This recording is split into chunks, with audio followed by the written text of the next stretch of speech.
So back in December, I released a video where I made a modern winter cloak, because let's face it, we need more cloaks in everyday life. And being a modern cloak, I deliberately did not include a hood. And I asked you, the lovely viewers, if I should make a detachable hood. I was picturing one that buttoned on underneath the collar, but a number of you suggested making a medieval hood, to which I said, why didn't I think of that? So that is what we're doing today, a medieval button-up hood that I can wear with my winter cloak or any other garment I choose. And for my inspiration and guide, I turned once again to Morgan Donner, who has 3 separate videos on medieval hoods, all equally helpful. For fabric, I'm using the leftover coating wool from my winter cloak, and because it has a tendency to catch my hair and make it really frizzy, I'm going to line it. I couldn't decide between a shiny gold, red, and green cotton or a plainer green suiting wool, so I once again asked for my viewers' opinion, fully thinking that y'all would be all about the magpie brain and pick the shiny fabric. That did not go the way I expected. In hindsight, it's absolutely the right choice, but I was initially a bit surprised at the result. So Morgan goes into greater detail about the method of measuring for a hood, but basically you need the measurement of around your head vertically and horizontally, with an extra inch or 2 so it's not a super tight, squishy hood. I marked out this measurement and then flared it out to the edge of the fabric. This is a remnant that I thrifted, so what you see is what I had, and I made it work.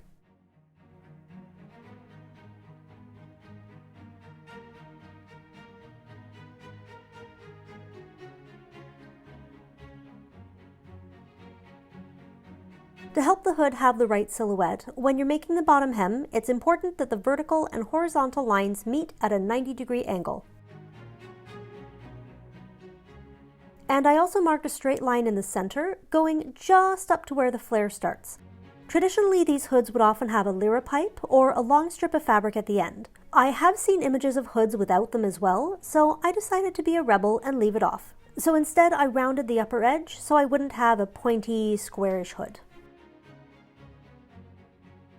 Once the lining was cut out, I used it as the pattern for cutting out the outer fabric.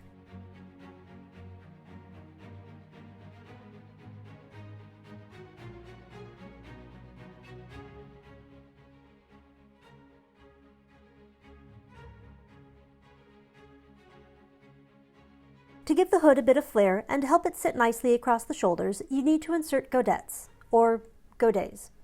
Either pronunciation works. And since I was really getting down to the wire with my lining fabric, I made my godets as wide as I possibly could with the fabric scraps that were left. Usually you would just cut them out of a single piece of fabric, but since all I had was small pieces, I pieced them together in pairs.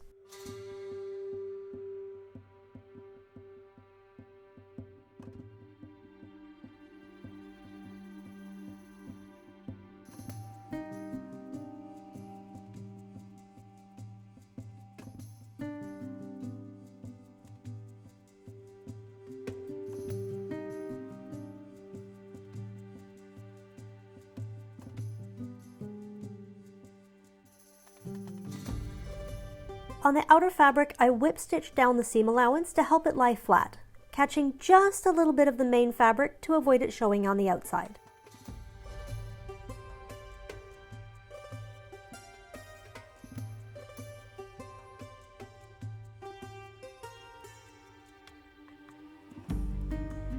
Then the godettes could get joined to the hood pieces.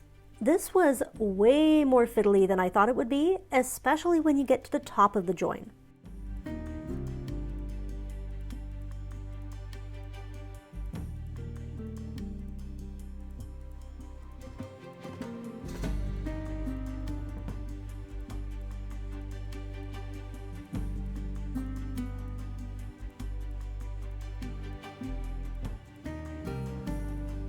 And while I was working on this project, a new toy arrived.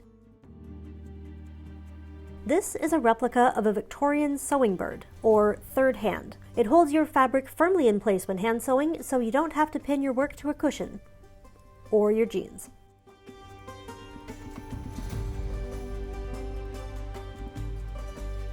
every seam in the hood is sewn with back stitches, and I once again held the outer fabric down with whip stitches. I can't tell you how much better each seam looked after this.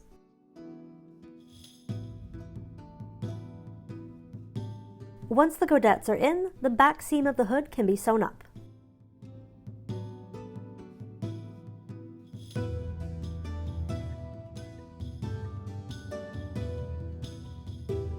With both hood pieces complete, I could join them together, wrong sides matching. Because the outer fabric is a heavier weight and doesn't really want to fold down nicely, I pinned it down first and then went back and folded the lining over top.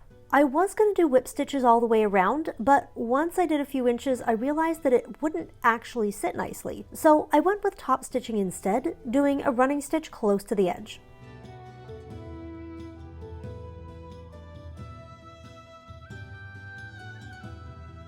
For the closures, I tried the hood on to determine how far up I wanted the buttons to go. Then I marked roughly 1.5 inches apart and mirrored the pins on the opposite side for buttonhole placement. I did a quick outline with running stitches and put pins at the ends of the buttonholes so that when I used the seam ripper to cut open the buttonhole, there was no risk of accidentally cutting too far.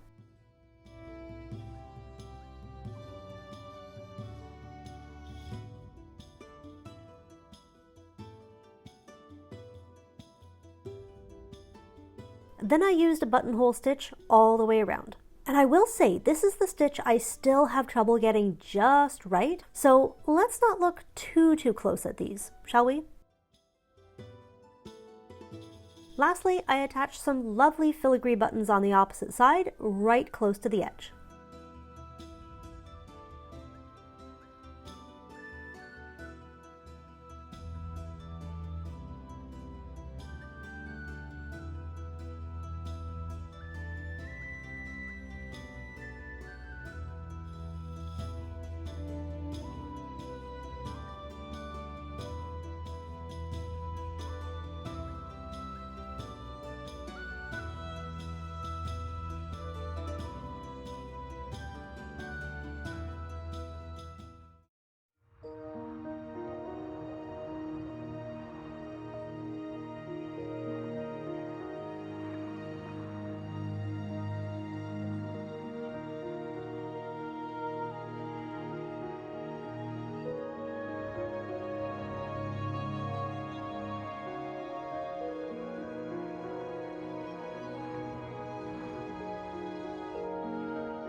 You know you're a Canadian creator when you look at a blizzard and go, that would be the perfect aesthetic for my winter reveal. That was cold. But in other news, I love my new hood.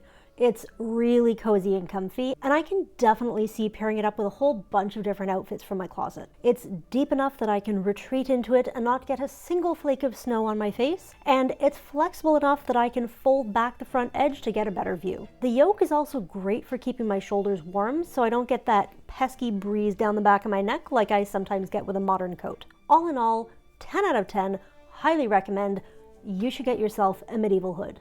If you enjoyed this video, please give it a like, and if you want to see more videos like this, please consider subscribing. I'm pretty excited about the next few projects down the line. So I'm going to get back to sewing, and I will see you soon with more geekery meets history sewing adventures. Very Narnia. Fully thinking that y'all would all... Oh, I nearly did a face plant. Be careful. You never know if it's going to be up to your ankles or up to your hips or if you fall down.